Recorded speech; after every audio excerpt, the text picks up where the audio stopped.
All right, good evening, everybody. So, got a little interesting video for you here. I'm at home right now, and I thought I would share with you, what I eat to help with my microscopy skills. Because this is a question I get sometimes, like, what's my diet, or what can I eat to help build my microscopy muscles? So I'm going to show you, some of what I eat as my diet as a microscopist. Okay? So here is 5 raw eggs.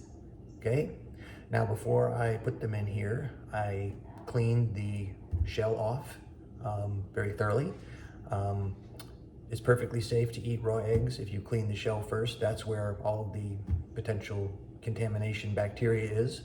And I've been doing this for years and years and years, never had a problem. Okay, but I like to take them this way. It takes away the hassle of having to cook stuff, because who has time for that, right? So anyways, here we go. Now I also have over here, this is my chaser. This is some caffeine-free Diet Coke, okay?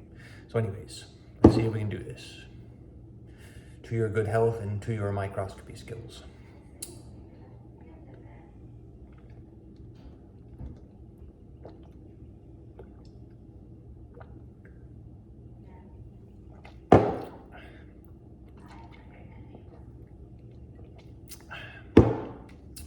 Excuse me. All right, there you have it. So that's something you can do that I can recommend. Your brain on good protein will absolutely help you with your microscopy skills. So hope you found the video useful, and hope you're having an awesome Thursday.